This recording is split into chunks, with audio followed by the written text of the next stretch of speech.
대한민국을 대표하는 공영방송 KBS 사장이라면 사회적으로 통용되는 합리적 기준에 걸맞아야 합니다. 공정성과 공공성, 도덕적 자질을 두루 갖춰야 합니다.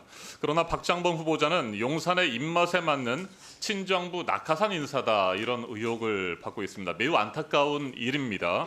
저 역시 후보자와 마찬가지로 1994년, 지금으로부터 30년 전입니다. 기자 생활을 시작했습니다.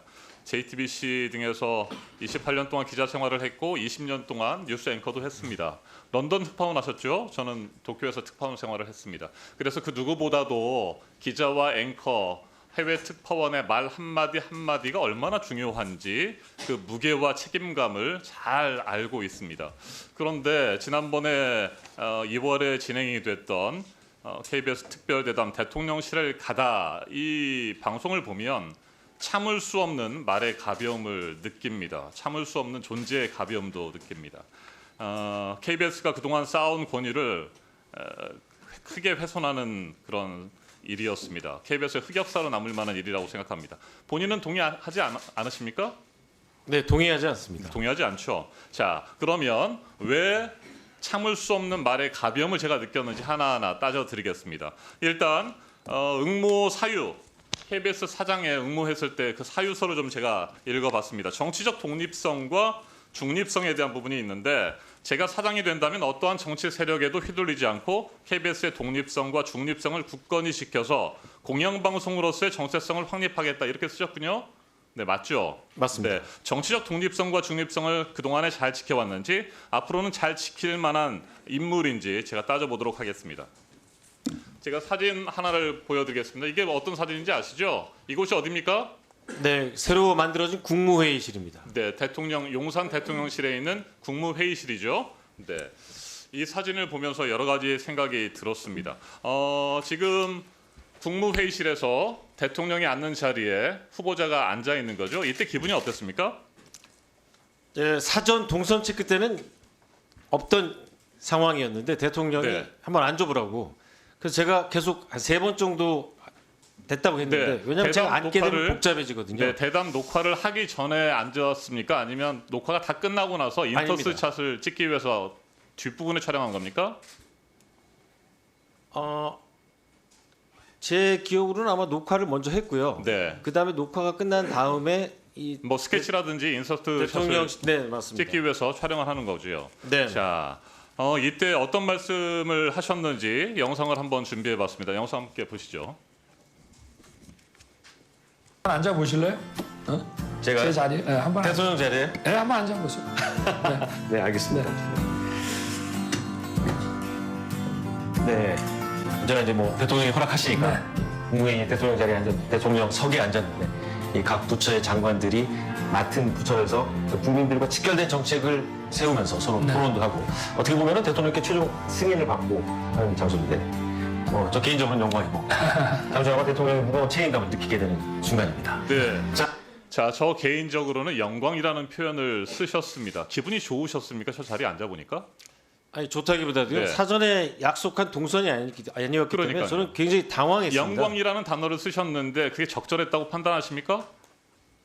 자, 인터뷰 대상자를 만나서 우리가 기자라든지 뉴스 앵커를 할 때, 인터뷰를 할 때 말이죠, 인사를 하거나 안내를 받을 수 있죠, 인터뷰위와 함께. 그랬을 때 영광이라고 하는 표현을 쓰는 순간에 기자로서, 앵커로서 당연히 가져야 하는 언론인의 비판의 칼날은 무뎌지게 마련입니다. 그래서 절대 영광이라는 표현을 쓰는 건 아닙니다. 마치 드라마 사극에서 성은이 망극하옵니다라고 하는 그 단어를 제가 보는 듯한 깜짝 놀랄 만한 표현이었습니다. 자, 영광이라는 표현을 쓰셨습니다. 이런 상황이기 때문에 그 이후에 파우치와 관련된 발언들에 대해서도 저희가 의심을 하고 문제를 제기하는 겁니다. 파우치와 관련된 영상도 다시 보시겠습니다.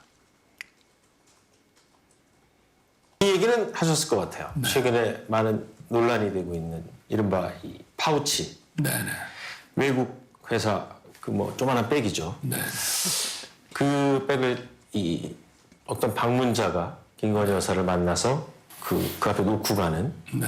영상이 공개가 됐습니다. 네, 저는 이 파우치냐, 얘기는 백이냐, 가방이냐, 이건 별로 중요하지 않다고 생각합니다. 네. 후보자가 말씀하시는 것처럼 그렇게 볼 수도 있겠죠.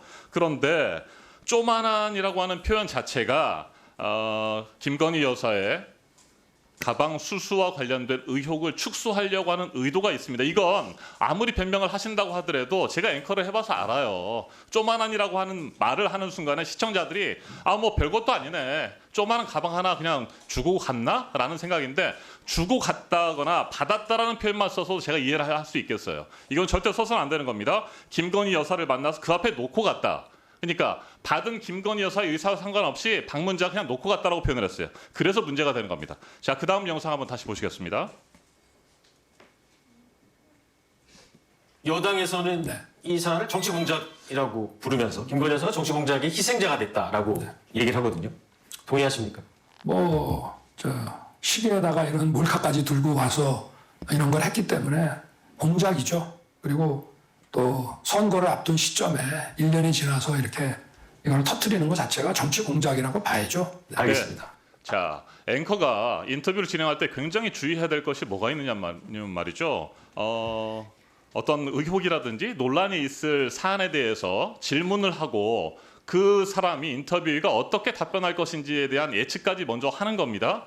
그래서 그 가방 수수와 관련된 의혹에 대해서 분명히 문제를 제기할 경우에 이것을 정치 공작이라든지 공작, 희생이라는 표현이 나오지 않도록 그리고 정확한 진실을 밝힐 수 있도록 노력하는 것이 앵커의 책임이에요.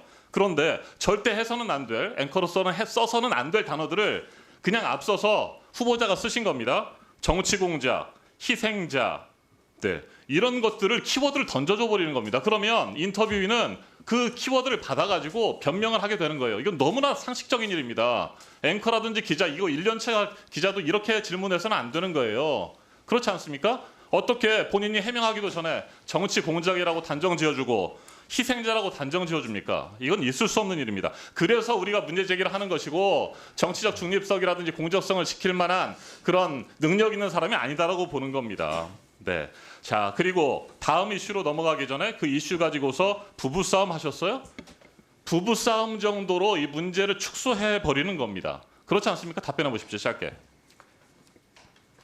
축소하려는 의도는 없었고요. 네. 대담이 길어지다 보니까 이슈를 어떻게 전환하기 위해서 보면은 그냥 좀 던진 이렇게 말이다. 재미난 질문도 던지는 거고 네, 좋습니다. 앞서 말씀하신 자, 그 여당 질문 다음에 바로 야당이 주장을 달는 그러니까요. 질문도 했습니다. 그런 이유들이 있을지 모르겠습니다만 뇌물수수 의혹 사건을 불법 촬영 사건, 정치 공작, 그리고 의전이라든지 경호의 문제 이런 것으로 축소해 버렸다는 겁니다.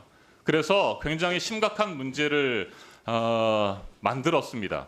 앵커의 말 한마디 한마디가 중요하고 앵커는 자연인으로서 그냥 질문하는 게 아니죠. 시청자를 대신해서 국민을 대신해서 우리 국민들이 대통령에게 꼭 묻고 싶은 것을 질문하는 것이 그 앵커로서의 역할 아닙니까? 그렇죠. 네.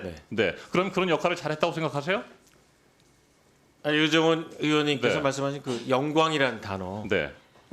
제가 잘 새겨 듣도록 하겠습니다. 말씀하신 내용 새겨 듣는 게 아니고요. 자격이 네. 없는 겁니다. 자, 제가 대통령에 대해서 표현한 게 아니라 잠깐만요. 네, 제가 우리 말씀드리겠습니다. 국민이 제가- 존중하는 제가 대통령 말씀드릴게요. 이 체제에 사진을- 대해서 존중한 겁니다. 이 사진을 보면서 떠올랐던 하나의 사자성어가 있습니다. 묘서동처라는 단어 아세요 혹시? 사자성어? 묘서동처. 네, 고양이와 쥐가 함께 있다는 뜻입니다. 고양이가 누구이고 쥐가 누구인지에 대해서는 제가 말씀드리지 않겠습니다. 괜히 불필요한 논란이 있을 수 있기 때문인 말이죠. 국정을 운영하고 책임지는 대통령, 그리고 대통령의 국정 운영을 감시하고 비판 견제해야 할 기자, 앵커가 한자리에 이렇게 있었던 겁니다. 그런데 인터뷰를 해야 할 국정을 감시하고 견제해야 할 앵커 후보자는 영광이라고 표현을 했고 그리고 모든 관련 의혹들을 축소하려고 노력을 했습니다. 정권의 구미에 맞는 단어와 표현들을 선택했습니다. 그리고 대통령의 심기, 김건희 여사의 심기만을 경호하는 듯한 모습을 보였습니다. 이런 분이 앞서 제가 읽어드렸던 KBS 사장으로서의 역할, 어떤 정치 세력에도 휘둘리지 않고 KBS의 독립성과 중립성을 굳건히 지켜낼 수 있을까? 저는 절대 믿지 못하겠습니다. 어떤 식으로 정치적 독립성과 중립성을 지켜낼지 응모사유서에서도 저는 찾아볼 수가 없었습니다. 어떻게 생각하십니까? 네, 기자 출신이고 앵커 출신이신 이정원 위원님 말씀하신 내용 제가 새겨들을 부분이 굉장히 많다고 생각합니다. 저도 반성을 하고 좋은 말씀들 새기겠습니다. 네, 자격이 없습니다.